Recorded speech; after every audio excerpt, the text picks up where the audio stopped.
શહેરના વ્યસ્ત માંડવી રોડ પરની ઘટના છે। જ્વેલર્સની દુકાનમાંથી નજર ચૂકવી સોનાનું દાગીનું લઈ ગઠિયો ફરાર થયો છે। નવી પેટર્નનું પેન્ડલ ખરીદીના બહાને ગઠિયાએ ખેલ કરી નાખ્યો। માંડવી રોડ પર આવેલ ચકાભાઈ જ્વેલર્સના શોરૂમમાં ચોરી થઈ છે। પોતાની પ્રેમિકા માટે લવ પેન્ડલ ખરીદી કરવા માટે આવેલો વ્યક્તિ ચોરી કરી હતી તેણે અને 75,000ની વીંટી નજર ચૂકવીને પોતાના ખિસ્સામાં મૂકી દીધી। ચોરીની ઘટનાના સીસીટીવી સામે આવ્યા છે અને જે વાયરલ પણ થઈ રહ્યા છે।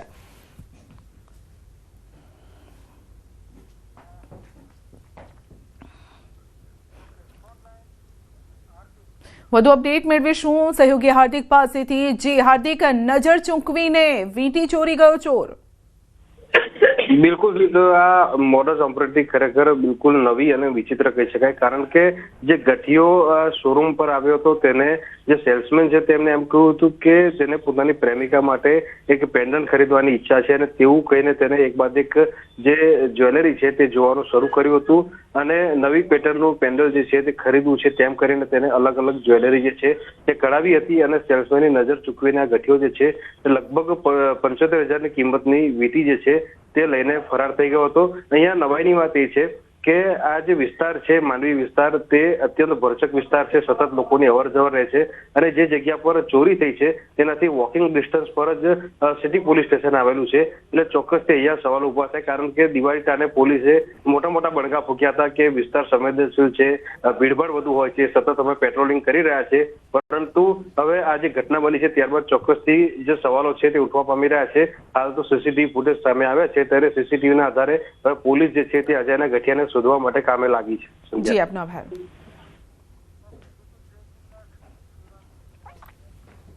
સુરતમાં ફરી યુવા પેઢીને બરબાદ કરતા નશાના સોદાગરો સક્રિય બન્યા છે।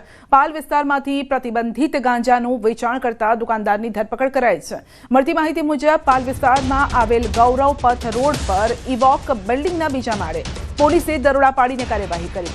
ગાંજાની ખરીદી કરવા આવેલા અન્ય 6 શખ્સોને પણ રંગે હાથે ઝડપી પડાયા। દુકાનમાંથી પોલીસે કુલ 3.92 કિલો ગાંજાનો જથ્થો જપ્ત કર્યો છે।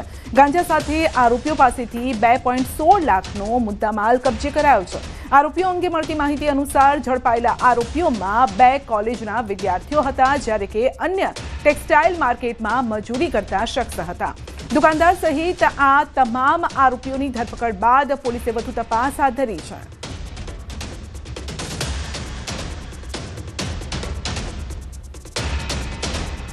ગુજરાતના ગૃહમંત્રીના આદેશ બાદ નો ડ્રગ્સ ઇન સુરત અભિયાન હેઠળ નાના મોટા પેડલરોને પકડવાનું એક અભિયાન સુરત પોલીસે શરૂ કર્યું છે। ત્યારે ગઈકાલે ચોક બજાર પોલીસ દ્વારા વેરોડ વિસ્તારના એક પાનના ગલ્લામાં હાઇબ્રિડ ગાંજાનું વેચાણ થાય છે તેવી જાણકારી મળતા રેડ કરવામાં આવી હતી। ત્યાંથી હાઇબ્રિડ ગાંજો ગ્રાહકોને આપનાર જીતુ નામના એક વ્યક્તિની ધરપકડ કરી છે। જોકે ગાંજોનું સપ્લાય કરનાર ધ્રુવ પટેલ, હાઇબ્રિડ ગાંજો સપ્લાય કરનાર ધ્રુવ પટેલને વોન્ટેડ બતાવવામાં આવ્યો છે। ખાસ કરીને જીતુનો દીકરો જર્મની અભ્યાસ માટે જવાનો હતો અને પૈસાની આર્થિક જરૂર હોવાને લઈને નશાના રવાડે યુવાનોને ચડાવતો હતો। જીતુ ભૂલી ગયો હતો કે તેનો દીકરો પણ યુવાન છે ને તે પણ નશાના રવાડે ચડી શકે છે, પણ આ તમામ વસ્તુ વિચાર્યા વગર પોતાના દીકરાનું ભવિષ્ય બનાવવા, લોકોના દીકરાનું ભવિષ્ય બગાડવા કહી શકાય કે હાઇબ્રિડ ગાંજાનું વેચાણ કરતો હતો। જો કે પોલીસે બાતમીને આધારે ઝડપી પાડ્યો છે, તપાસ શરૂ કરી છે અને તપાસ દરમિયાન મોટા ખુલાસા થાય તેવી શક્યતા ચોક બજાર પોલીસે વ્યક્ત કરી છે।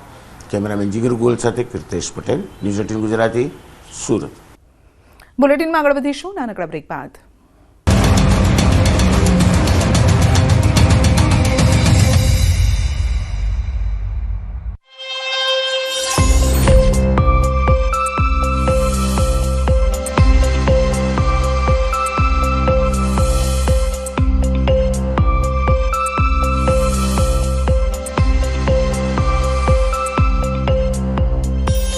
દરિયાકાંઠે અને મંદિરો જ નહીં પરંતુ પ્રવાસન સ્થળો અને ગાંધીનગરના સચિવાલયમાં પણ સુરક્ષા વ્યવસ્થા ચુસ્ત કરી દેવામાં આવી છે। મહાનગરો અને રાજ્યના તમામ એન્ટ્રી અને એક્ઝિટ પોઈન્ટ પર પોલીસે ચેકિંગ હાથ ધર્યું। પોઈન્ટ પર નાકાબંધી પણ કરવામાં આવી છે। રાજ્ય પોલીસ વડા વિકાસ સહાયના આદેશ બાદ તપાસનો ધમધમાટ શરૂ થયો છે। ગાંધીનગરના સચિવાલય ગેટ નંબર 1 પર સઘન સુરક્ષા કરવામાં આવી છે। પોલીસ મુલાકાતી અને કર્મચારીઓના વાહનોની ચકાસણી કરી, સાથે મુલાકાતીઓના આઈડી પ્રૂફની પણ તપાસ કરવામાં આવી રહી છે। નર્મદા જિલ્લામાં પણ પોલીસ એલર્ટ બની ગઈ છે. નર્મદા પોલીસે સ્ટેચ્યુ ઓફ યુનિટી ખાતે આવતા પ્રવાસીઓનું ચેકિંગ હાથ ધર્યું. સ્ટેચ્યુ ઓફ યુનિટી વિસ્તારમાં ડોગ સ્ક્વોડ દ્વારા સઘન તપાસ શરૂ કરી દેવામાં આવી છે. આ તરફ વેરાવળ સોમનાથ હાઈવે પર આધુનિક સાધનો રડાર સાથે આર્મીનો કાફલો તૈનાત કરાયો. આ કાફલામાં આર્મીના જવાનોની સાથે આધુનિક લશ્કરી સાધનો, રડાર સેન્સિંગ વાહનો અને આધુનિક મશીનરી ગોઠવી દેવામાં આવતા સ્થાનિકોમાં કુતૂહલ સર્જાયું. કપાસની સિઝન શરૂ થતાં જ કપાસના સૌથી મોટા યાર્ડ મહુવામાં સફેદ સોના સમાન કપાસના ઢગલા થવા લાગ્યા છે. માવઠા બાદ અઠવાડિયા 10 દિવસથી વરાપ નીકળતા ખેડૂતો હવે પોતાનો માલ વેચવા લાગ્યા છે. ત્યારે ભાવનગર આસપાસના ગામડાના ખેડૂતો વહેલી સવારથી જ પોતાનો મહામૂલો કપાસનો પાક લઈને યાર્ડ ખાતે પહોંચ્યા હતા. મહુવા યાર્ડમાં કપાસની આવકના શ્રી ગણેશ થતાં આખું યાર્ડ સફેદીથી છવાઈ ગયું હતું. કપાસના ઢગલા થયા હતા. મંગળવારે કપાસની 2916 ગાંસડીની આવક થઈ હતી. 10,000 મણ કરતાં વધુ કપાસ યાર્ડમાં ઠલવાયો હતો. ખેડૂતને મણ કપાસના 700 થી 1500 રૂપિયા સુધી ભાવ મળ્યા હતા. આગામી દિવસોમાં ટેકાના ભાવે પણ કપાસની ખરીદી થશે. જે ખેડૂતોએ રજીસ્ટ્રેશન કરાવ્યું છે તેના કપાસની આગામી દિવસોમાં ટેકાના ભાવે ખરીદી કરવામાં આવશે. અંદાજે 10,000 મણ કરતાં પણ વધારે કપાસની આવક ચાલુ થઈ ગઈ છે અને હાલમાં હરાજીનું કામકાજ પણ શરૂ છે અને ખેડૂત ભાઈઓને ઊંચામાં 1500 રૂપિયા તેમજ સરેરાશ 1200 થી 1350 રૂપિયા સુધી ભાવ મળી રહ્યા છે. CCIમાં જે ખેડૂત ભાઈઓ રજીસ્ટ્રેશન કરાવેલું છે તેમાં આગામી દિવસોમાં ટેકાના ભાવે કપાસની અંદર પણ ખરીદી શરૂ કરવામાં આવશે. અને 120 મણ મગફળી લાવ્યો છું અને 880 રૂપિયા ભાવ આવ્યો છે. આમાં 880 રૂપિયા અમારી મગફળી પલળી ગયેલી છે અને આમાં મજૂરી ખર્ચ પણ નથી નીકળતો. હું 100 મણ જેટલી મગફળી લાવ્યો છું. મારે 737 રૂપિયા ભાવ આવ્યો છે. આ ભાવમાં તો કાંઈ પહોંચ ન થાય. આમાં મજૂરી ખર્ચે ન નીકળે. કાંઈક 1000-1200 રૂપિયા ભાવ આવે તો થોડું સારું પડે. એક તરફ ટેકાના ભાવે મગફળીની ખરીદી શરૂ થઈ જતા ખેડૂતો ખુશ.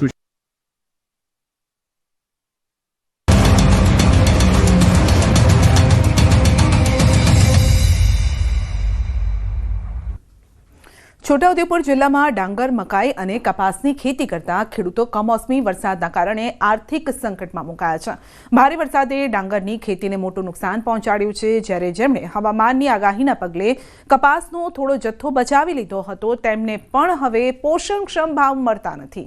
સરકાર દ્વારા કપાસનો ટેકાનો ભાવ 8,100 રૂપિયા નક્કી કરવામાં આવ્યો હોવા છતાં પણ CCI દ્વારા ખરીદી શરૂ ન થતાં ખેડૂતોને નીચા ભાવે કપાસ વેચવો પડે છે. ખેડૂતોની અત્યારે માવઠાના હિસાબે પરિસ્થિતિ એટલી બધી ખરાબ થઈ ગઈ છે. બીજો પાક અમારો બધો બગડ્યો છે. કપાસ અમે બચાવ્યો છે. એમાં કપાસ જે બચ્યો છે અમે માર્કેટમાં લઈને આવ્યા છે. CCI નો 8100 ભાવ છે. અત્યારે અમારે 6000 થી ભાવ મળે છે. હવે અત્યારે અમે 20 મણ કપાસ લઈને આવ્યા છે. મણની અંદર અમારે 2000 ની જેવી ખોટ આવે છે અને CCI ખરીદી હજુ ચાલુ નથી કરી અને વેપારીઓને આપ્યો છે 6,010 માં ખરીદી કરી છે વેપારીઓ અને CCI હજુ ચાલુ નહીં કર્યું તો અમારે 2000 ની જેવી ખોટ જાય છે. ઘરે છે ને જરૂર છે પૈસાની તો અમે આપીએ છીએ મજબૂરીમાં. ખેડૂતોની આ દયનીય સ્થિતિનું મુખ્ય કારણ CCI અને જીન માલિકો વચ્ચે કપાસના પિલાણના ભાવમાં વધારાની માંગણી છે. આના કારણે CCIએ હાલમાં કપાસની ખરીદી બંધ કરી દીધી છે અને તેનો સીધો ભોગ ખેડૂતો બની રહ્યા છે. CCI અત્યારે ખરીદી કરતા નથી. એટલે અમારે મજબૂરીમાં મજૂરોને પૈસા ચૂકવવાના એવું તેના લીધે અમારે કપાસ લઈને માર્કેટમાં આવવું પડે. તો પછી અમારે ભાવ પડ્યો લગભગ 6110 નો ભાવ પડ્યો.